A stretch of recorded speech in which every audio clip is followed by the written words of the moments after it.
Shalom, la paix du Seigneur avec vous. Dernier jour ensemble pour ce petit parcours pas du combattant, je crois, du reposé.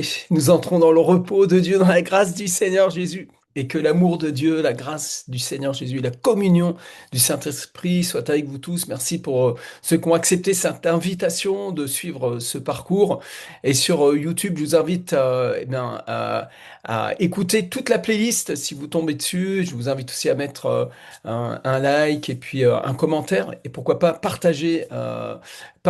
Et puis abonnez-vous aussi. Vous avez une petite clochette là sur le côté. Vous voyez la petite maison. Vous cliquez dessus, vous abonnez. Et puis vous faites connaître ces enseignements qui sont les enseignements de l'Évangile. Nous prêchons l'Évangile, nous enseignons l'Évangile de Jésus-Christ. Et on continue et on finit aujourd'hui avec ce message de l'Évangile. Et on va retourner un petit peu dans l'Évangile de Jean au chapitre 14. Et puis on va développer encore un angle de vue, toujours un peu le même, mais en même temps avec de nouveaux éléments.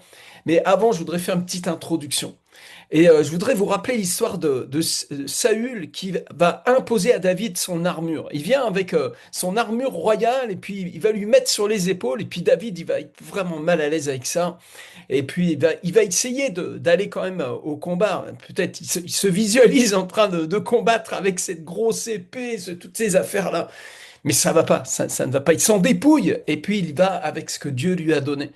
Et quelque part, j'y vois ici une image de l'Ancien Testament qui essaie de s'imposer à l'Évangile, qui essaie de, tu sais, quand on prend des trucs de l'Ancien Testament puis on essaie de le mettre avec l'Évangile. Et c'est une erreur. Prenons le David que Dieu nous a donné, prenons-le totalement, recevons Jésus-Christ dans toute sa personnalité, dans toute sa personne, dans toute sa doctrine, la doctrine de Christ. C'est l'Évangile. L'Évangile est tout suffisant. C'est la puissance de Dieu pour le salut de quiconque croit. Amen. Alors cet Évangile, on ne veut pas l'altérer, on veut au contraire le laisser pleinement exercer son ministère, le ministère de la justice, comme nous l'avons vu dans les rendez-vous précédents.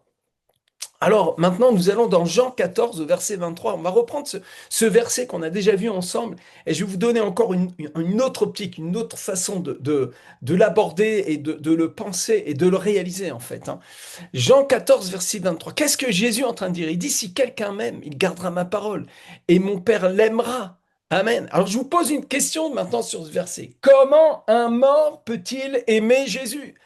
Comment un mort peut-il aimer Jésus? Aucun mort ne peut aimer Jésus. Il faut que ce mort devienne vivant. Et alors, quand il devient vivant, alors il se met à aimer Jésus.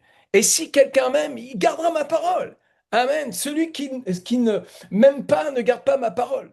Mais celui qui m'aime garde ma parole. Et on voit ici que, en réalité, nous tombons à nouveau dans une conséquence d'une œuvre de Dieu, de l'ouvrage de Dieu, de l'action de Dieu dans notre vie. Et ça, c'est très puissant. Souvenez-vous ce qu'on a vu hier. À ceux qui l'ont reçu, elle a donné le pouvoir de devenir enfant de Dieu. Et il y a une substance, il y a une nature nouvelle maintenant qui a pris le relais. Et c'est dans cette nature-là maintenant que nous exerçons le ministère, nous exerçons la foi. Ce n'est pas comme si nous pouvions concevoir quelque chose de nous-mêmes, hein. Souvenez-vous de tout ce qu'on a vu déjà. Alors maintenant qu'on vient de voir ce point, eh bien, je vais vous emmener dans l'Épître aux Romains. Au chapitre 8, on va lire quelques versets et on va les souligner. Je veux consolider les choses en vous de façon à vous propulser dans cette dimension. Mais avant dans l'Épître aux Romains, au chapitre 8, je veux souligner encore ici Jean 14 au verset 15. Si vous m'aimez, gardez mes commandements. Et moi, je prierai le Père et il vous donnera un autre consolateur afin qu'il demeure éternellement avec vous. L'esprit de vérité que le monde ne peut recevoir parce qu'il ne le voit point et ne le connaît point. Mais vous, vous connaissez car il demeure avec vous, il sera en vous. Je ne vous laisserai pas orphelin, je viendrai à vous. Je crois que c'est vraiment une erreur de demander au Saint-Esprit de venir quand on est enfant de Dieu, que nous sommes nés de nouveau. Le Christ est déjà là, le Saint-Esprit est déjà là. Et la vérité, c'est que quand on lit ça dans l'évangile de Jean, chapitre 14, en réalité, nous sommes en train de lire quelque chose que Jésus a dit dans le passé. Il l'a dit à ses disciples. Il a dit, vous allez voir, il va se passer un truc. Et il vous est avantageux que je m'en aille, Jean 16, verset 7, cependant je vous le dis, vous êtes avantageux que je m'en aille, car si je ne m'en vais pas, le consolateur ne viendra pas vers vous. Le Saint-Esprit était envoyé il y a 2000 ans. Et le Saint-Esprit est parmi nous depuis 2000 ans. Il est sur terre depuis 2000 ans. C'est pas à lui de venir, c'est nous qui sommes venus à lui. Et quand nous sommes venus, en fait, quand nous sommes nés de nouveau, en fait, que nous avons signé notre accusé-réception, la Bible dit que nous avons été scellés par le Saint-Esprit. Amen. Nous avons reçu le Saint-Esprit. Et là, je veux rebondir maintenant sur Romains au chapitre 8. Et il dit, donc, pour vous, à partir du verset 9, pour vous, vous ne vivez pas selon la chair, mais selon l'Esprit. Si du moins l'Esprit de Dieu habite en vous. Si quelqu'un n'a pas l'Esprit de Christ, il ne lui appartient pas. Et si Christ est en vous, le corps, il est vrai, est mort à cause du péché, mais l'Esprit est vie à cause de la justice. Et on parle de la justice en Christ. On parle d'une vie éternelle, d'une vie incorruptible. C'est exactement ce que vous avez reçu. Donc quand nous disons Saint-Esprit, viens, alors que il est déjà là, c'est qu'il y a une dissonance cognitive, un truc qui colle pas. Soit il est là, soit il n'est pas là. S'il est là, il est là. S'il n'est pas là, il n'est pas là. Et la vérité, c'est qu'il est déjà là. Et il est là de toute éternité. Et nous avons besoin d'entrer en communion avec lui. Ah oui, exactement, tout à fait. Nous avons besoin, eh bien, d'expérimenter, de vivre cette communion, de la laisser nous transformer. Cette communion nous transforme et nous emmène de plus en plus dans les profondeurs de la communion avec le Saint-Esprit. Il est réel, il est vraiment réel. Et ça va provoquer quelque chose, déjà dans ta propre marche. Nous le lisons encore dans l'Épître aux Romains. Si Christ est en vous, le corps, il est vrai, est mort à cause du péché, mais l'esprit est vie à cause de la justice. Et si l'esprit de celui qui a ressuscité Jésus d'entre les morts habite en vous, celui qui a ressuscité Christ d'entre les morts rendra aussi la vie à vos corps mortels par son esprit qui habite en vous. Alors c'est vrai pour ce qui est de la résurrection de la chair, mais c'est vrai d'autant plus aussi pour eh bien, la restauration de notre âme qui a, je vous le rappelle, eh bien, une dimension charnelle aussi, et pas seulement spirituelle. Et donc, notre âme vit une guérison intérieure, vit une restauration, vit une sanctification par la grâce de Dieu. Ainsi donc, frères, nous ne sommes plus redevables à la chair. Pour vivre selon la chair, c'est plus elle la patronne. Je suis pas redevable à ce patron-là. La chair, elle a été crucifiée, c'est fini. Si vous vivez selon la chair, vous mourrez. Mais si par l'esprit, vous faites mourir les actions du corps, vous vivrez. Qu'est-ce qu'il est en train de dire au verset 13? Il n'est pas en train de dire que c'est à vous de le faire. Il est en train de nous placer dans la réalité de ce que nous vivons en Christ. Depuis que vous êtes nés de nouveau, c'est exactement ce qui se passe. En réalité, au verset 13, vous ne vivez plus selon la chair. Si vous viviez selon la chair encore là, mais vous mourrez. On est bien d'accord avec ça, vous l'avez bien expérimenté déjà.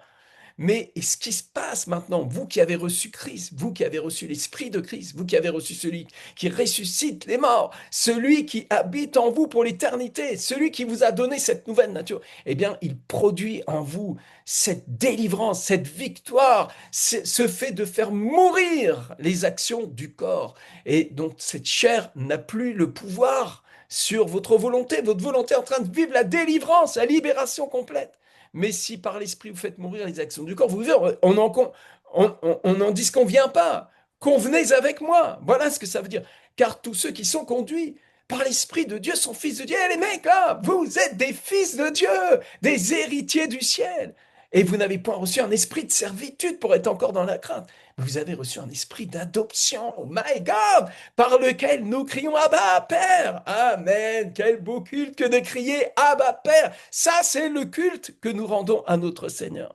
L'Esprit lui-même rend témoignage à notre... Et quel esprit? L'Esprit de Dieu, l'Esprit de vérité, là. Le Dieu Tout-Puissant, il n'y a pas quelqu'un d'autre après. Hein. C'est l'Esprit de Dieu. Lui-même, il rend témoignage. Gloire à Dieu que nous sommes enfants du Seigneur, enfants de Dieu, enfants de lumière. C'est magnifique. Gloire à Dieu. Et si vous n'avez pas reçu un esprit de servitude pour être encore dans la crainte, mais vous avez reçu un esprit d'adoption par lequel nous crions Abba Père. L'Esprit lui-même rend témoignage à notre esprit que nous sommes enfants de Dieu. Or, si nous sommes enfants, nous sommes héritiers. Héritiers de Dieu, co-héritiers avec Christ.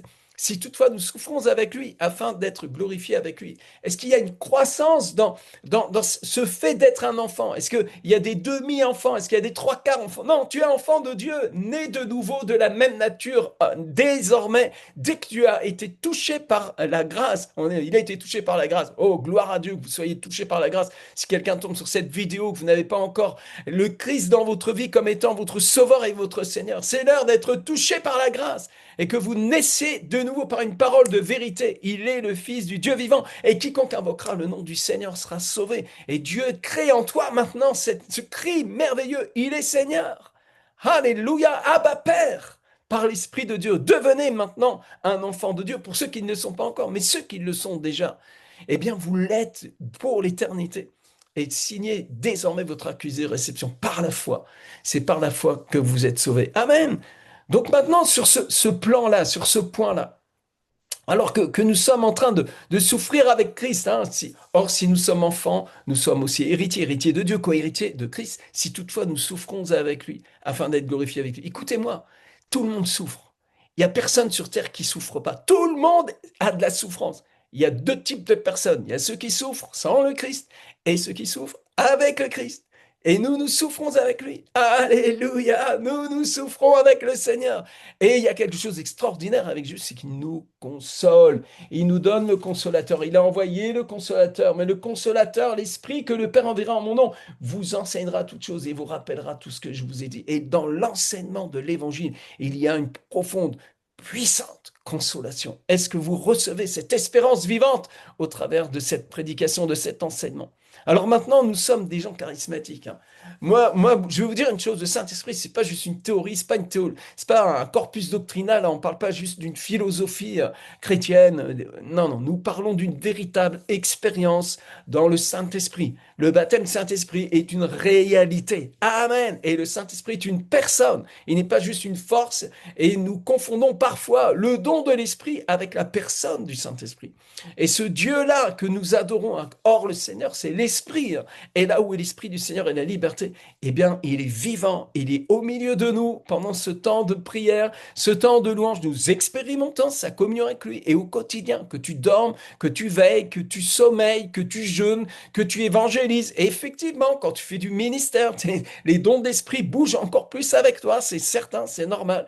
Et vous avez, eh bien, le choix aujourd'hui de devenir un ivrogne du Saint-Esprit ou être une de ces personnes malheureuses qui attristent le Saint-Esprit, qui éteint le feu. Et c'est vraiment dommage. Moi, je ne fais pas partie des gens qui veulent attrister le Saint-Esprit, hein. Moi, je veux faire partie des gens qui sont ivres du Saint-Esprit. Je veux expérimenter la plénitude en Christ. C'est la promesse que Dieu nous a donnée.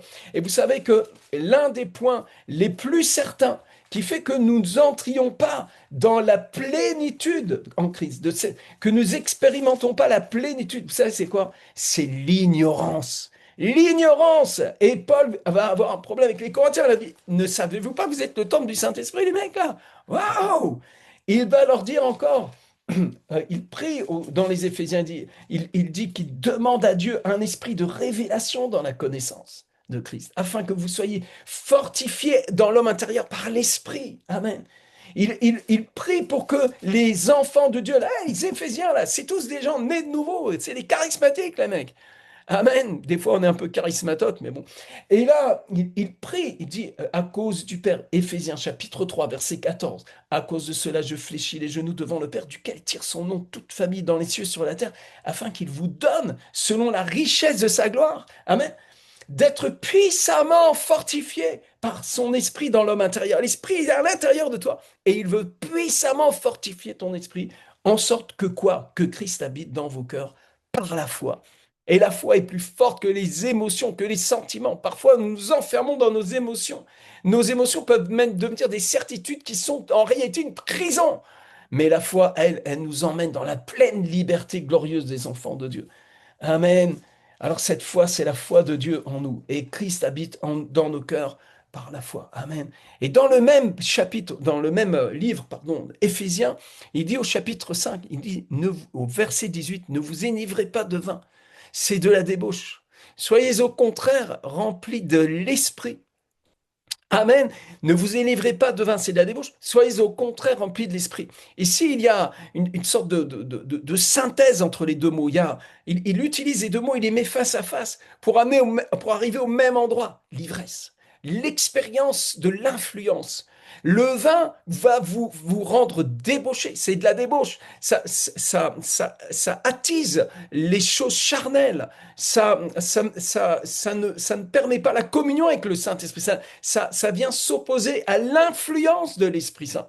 Mais par contre, quand vous êtes ivre du Saint-Esprit, alors là, vous tombez sous l'influence du Saint-Esprit. Et là, ça attise les dons d'esprit, ça attise la marche par l'Esprit. Amen. Et là, vous commencez à manifester les dons de l'Esprit. Et comment vous commencez à vivre par l'Esprit, à marcher par l'Esprit.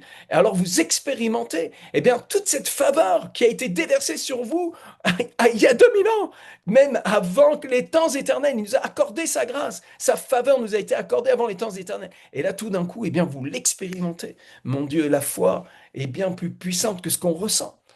Et pourtant, cependant, eh bien, nous goûtons quelque chose avec Dieu. Nous goûtons la bonté de Dieu. Quelqu'un veut goûter la bonté de Dieu. Quelqu'un veut marcher avec la puissance du Saint-Esprit. Quelqu'un veut expérimenter les promesses de Christ. Allez, faites de toutes les nations des disciples.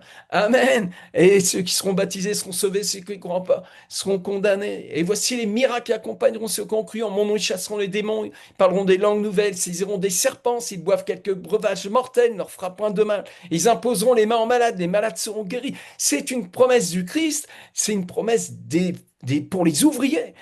Les miracles nous accompagnent. Dieu fonctionne avec son corps, avec le temple du Saint-Esprit. Amen. Alors comment nous allons vivre maintenant? Comment nous allons expérimenter? Comment nous allons continuer à vivre jusqu'à la fin de cette année et l'année prochaine et les années futures? Comment nous allons vivre? Eh bien, il est écrit, entretenez-vous par des psaumes, par des hymnes et par des cantiques spirituels, chantant et célébrant de tout votre cœur les louanges du Seigneur. Rendez continuellement grâce pour toutes choses à Dieu le Père.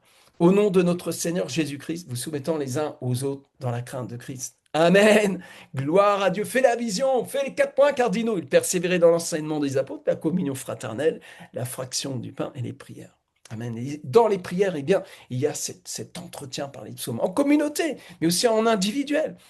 Hier, on a reçu une petite vidéo d'un de nos 12, leur fille qui est en train de psalmodier. Alors, elle prend les psaumes et puis elle invente une mélodie, elle chante du haut de ses 8 ans et elle se régale du psaume. C'est magnifique, gloire à Dieu.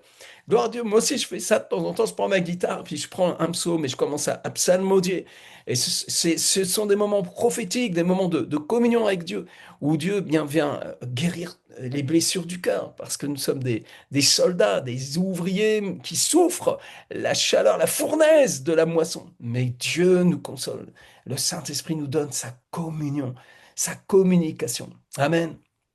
Alors, maintenant, j'aimerais finir avec un dernier passage sur l'expérimentation de la puissance de Dieu. Parce qu'effectivement, il a envoyé le Saint-Esprit il y a 2000 ans, et il est avec nous, et il est en nous. Et Dieu ne retient pas sa bénédiction, au contraire, il la déverse, et il donne l'Esprit sans mesure.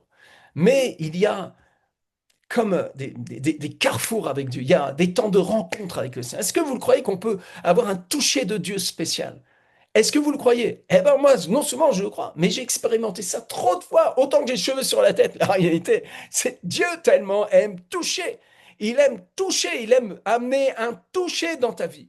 Il veut te faire goûter, il veut t'encourager, il veut te donner un rafraîchissement. Amen. Bien le chapitre 4, j'avais un doute, mais c'est bien le chapitre 4, à partir du verset 23. Après avoir été relâchés, ils allèrent vers les leurs et racontèrent tout ce que les principaux sacrificateurs et les anciens leur avaient dit. En fait, il leur a interdit de prêcher l'évangile, d'annoncer la bonne nouvelle. Qu'est-ce qu'ils ont fait?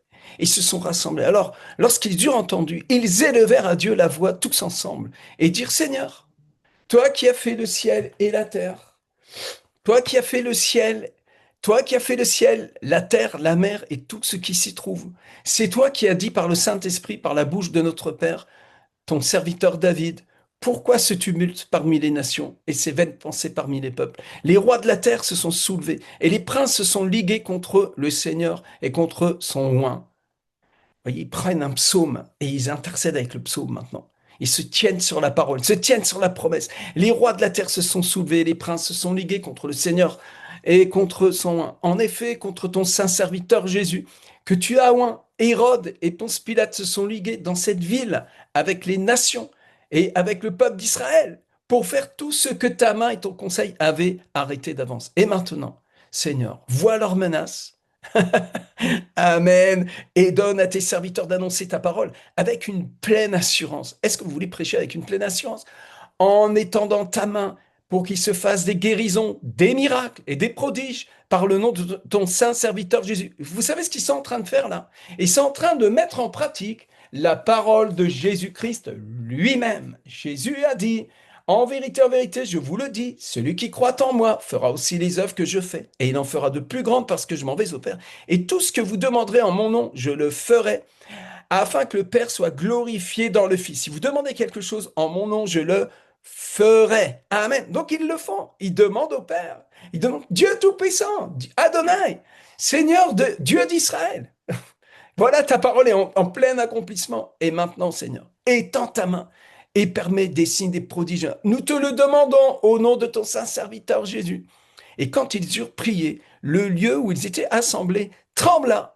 Ils furent tous remplis du Saint-Esprit. Ils furent tous remplis du Saint-Esprit. Ils furent tous remplis du Saint-Esprit. Et ils annonçaient la parole de Dieu avec assurance. Et tant de fois, frères et sœurs, j'ai expérimenté de façon tout à fait tangible cette expression où c'est dit Pierre rempli du Saint-Esprit, Paul rempli du Saint-Esprit. Ils furent tous remplis du Saint-Esprit. Hey, ils n'étaient pas remplis du Saint-Esprit, ces gens-là. Ils étaient déjà remplis du Saint-Esprit. Ils priaient par l'Esprit. Ils étaient baptisés du Saint-Esprit. C'était des pentecôtistes.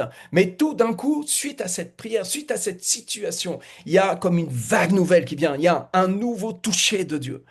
C'est un puissant réveil, c'est une onde de l'onction de l'esprit qui se manifeste à un autre niveau. Quelque chose de nouveau se produit dans le cœur des croyants. Et Dieu, lui, il n'est pas renouvelé. Hein. Le Saint-Esprit n'a pas besoin d'être renouvelé. Il est tout puissant de toute éternité. Et cette vague de gloire répond à une prière d'intercession. Seigneur, nous ne pouvons pas prêcher ta parole si tu ne nous équipes pas de façon convenable dans cette heure. Nous avons besoin d'être équipés de façon convenable dans cette heure. Et non pas pour faire de l'évangile un truc un peu arrangé pour que les êtres humains pécheurs puissent l'accepter. Ils ne l'accepteront jamais. L'évangile est de toute manière quelque chose de absolument scandaleux, combattu depuis des siècles et des siècles. Et la bonne nouvelle, c'est que l'évangile, c'est la puissance de Dieu pour le salut de quiconque. Alors que nous prêchons l'évangile, Dieu déverse aussi sa puissance et il amène sa gloire à se manifester au travers de ses fils et de ses filles. Je veux bénir les prédicateurs de l'évangile de la maison, prière pour toutes les nations, les gagneurs d'âmes, et vous allez expérimenter encore les dons de l'esprit, parce que Dieu veut faire des guérisons, Dieu veut faire encore des miracles, Dieu veut agir encore, et il agira encore au travers de la foi qu'il a déposée en toi. Mon ami, Dieu ne dépend pas de toi, il dépend de sa puissance au travers de toi, et il a fait de toi un fils, une fille héritier, héritière. Nous ne sommes pas en train de quémander, ils sont pas en train de dire ah Seigneur, s'il te plaît, fais quelque chose pour nous. On est une bande d'orphelins, on se sent tellement abandonnés. Pas du tout. Ils sont dans les pleins pouvoirs. Ils savent qu'ils sont en Christ. Ils savent que Christ est en eux. Ils savent que Christ au milieu d'eux, qu'il est vivant, qu'il est ressuscité. Ils savent que le Saint-Esprit a une intention spirituelle à l'égard non seulement de l'ennemi de nos âmes, mais de la moisson des âmes. Amen. Et d'ailleurs, le diable est déjà jugé. Nous, nous sommes plus que vainqueurs par celui qui nous a aimés. Nous, nous avons un Christ ressuscité qui est entré dans les cieux avec son propre sang et il intercède pour nous. Et il a envoyé le Saint-Esprit il y a 2000 ans. Alors, je ne vais pas demander au Saint-Esprit de venir sur vous maintenant, mais je vais demander au Saint-Esprit de vous faire réaliser à quel point vous êtes le temple de son esprit, le temple de l'esprit, l'habitation de Dieu maintenant. L'Église est l'habitation de l'esprit. Et Dieu veut manifester sa gloire au travers de ta vie. Lève tes mains dans la présence du Seigneur et commence juste à l'adorer et le remercier. Seigneur, merci pour ta présence éternelle au milieu de nous. Merci parce que tu nous as scellés par ton esprit. Seigneur, merci parce que tu nous as revêtus de la puissance du Saint-Esprit. Et Seigneur, tu es en train d'équiper maintenant les soldats des soldats de lumière qui portent la lumière partout où ils sont, parce qu'ils sont devenus lumière. Et tu nous as revêtus de cette lumière, et les dons de l'Esprit passent au travers de nous. Waouh, karabababa, sheke. Dieu est en train de faire quelque chose. Je vois vraiment, il y a un transfert de la gloire de Dieu. Alléluia. Merci Saint-Esprit, tu es vivant.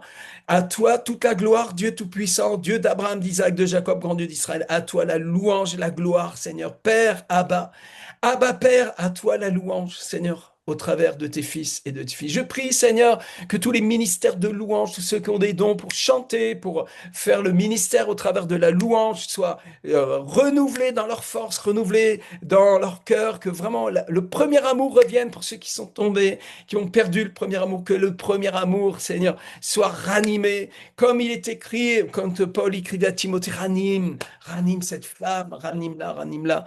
Reconnecte-toi avec le don que Dieu t'a fait. Alléluia, kadabababasha, la révélation de ta gloire, c'est la révélation que tu es vivant, la révélation que tu nous as sauvés éternellement, la révélation de qui nous sommes en toi, Seigneur. Et je prie maintenant pour toutes ces personnes qui vont suivre aussi cet enregistrement, recevez un nouveau toucher de Dieu dans votre vie, que le Saint-Esprit vous fasse sentir maintenant ce feu, cet amour, cette grâce, que votre âme prenne feu, que votre esprit réalise à quel point vous êtes un héritier, une héritière éternelle, juste parce que Jésus est venu en chair mourir sur la croix pour nous. Il est vivant, il est ressuscité, il a vaincu la mort.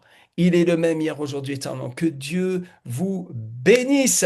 Amen. Je veux finir mon message. Voilà, que Dieu vous bénisse. Vous voyez, j'ai un truc autour du cou là.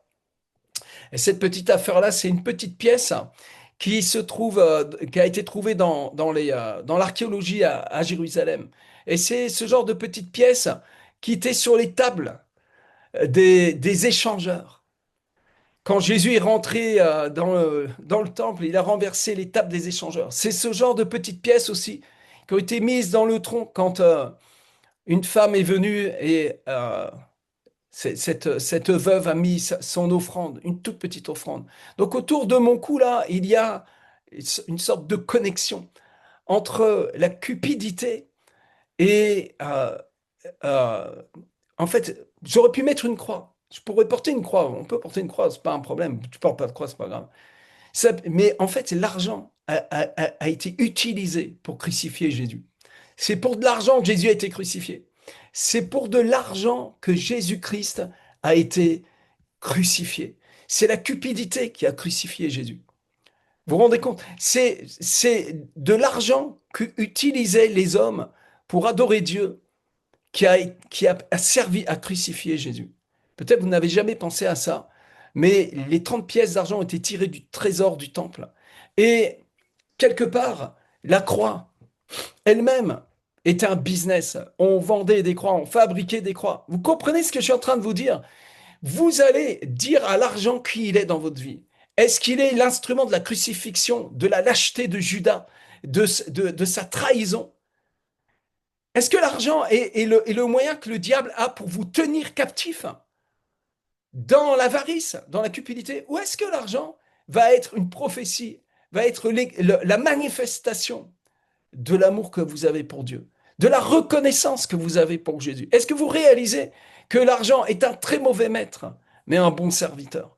Alors je vous invite, eh bien, à faire une offrande, un don, aussi petit soit-il, ça restera un don, dans les moyens, dans la décision de votre cœur, ce que vous décidez de donner dans votre cœur. Pourquoi pas faire une offrande à la fin de ce parcours? Et vous dites, voilà, il a mis, pour certains, peut-être vous avez cette pensée-là, il a fait ce jeûne pour essayer de prendre de l'argent aux gens, machin, etc. Écoutez, je n'ai pas besoin de votre argent. J'ai besoin que votre cœur s'ouvre à la générosité en Christ. Je n'ai pas besoin de votre argent. J'ai besoin que vous participiez à l'œuvre et que vous souteniez l'œuvre de l'évangélisation. Et si vous ne participez pas, de toute manière, l'argent viendra de quelque part parce que Dieu prend soin de son œuvre. Mais vous avez l'opportunité, eh bien, de dire à l'argent, toi, là, toi qui as été un instrument de la crucifixion de mon maître, je déclare que le sang de l'agneau maintenant fait que tu es l'argent du sang et que tu appartiens au royaume et que tu vas servir à l'évangile. Au nom puissant de Jésus-Christ, convertissez votre pouvoir d'achat en pouvoir d'adoration. Que Dieu vous bénisse. Je vous partage le lien dans le chat. Vous l'avez aussi sous la vidéo pour YouTube. Vous cliquez dessus et vous faites juste un don. Donnez ce qu'il y a dans votre cœur. Videz pas votre compte.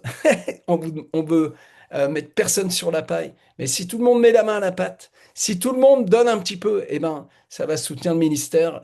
Moi, ça me soulage au niveau de cette pression qu'on peut avoir des fois au niveau des finances pour l'évangélisation. C'est dommage. Mais Dieu pourvoit de toute manière. Et nous mettons eh bien, toute notre louange à l'action aussi au travers de cette offrande. Que Dieu vous bénisse.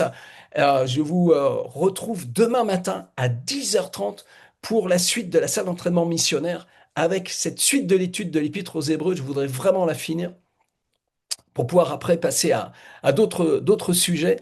Mais en tout cas, continuer, persévérer dans l'enseignement apostolique, c'est très important. Les premiers chrétiens persévéraient dans l'enseignement des apôtres. Vous avez besoin de l'enseignement de la parole de Dieu dans votre vie. C'est pour ça que Dieu a donné 5 ministères, des apôtres, des prophètes, des évangélistes, des pasteurs et des enseignants. Et nous enseignons cette parole, nous enseignons l'évangile de Christ. Merci à chacune et chacun. Que Dieu vous bénisse, qu'il vous encourage, qu'il embrase votre cœur de son premier amour, celui qui s'est manifesté pour vous à la croix. Nous l'aimons parce qu'il nous a aimés le premier. Nous l'aimons parce qu'il a déversé son amour dans notre cœur. Et je vous aime de l'amour du Seigneur. Que Dieu vous bénisse. À très bientôt. Shalom.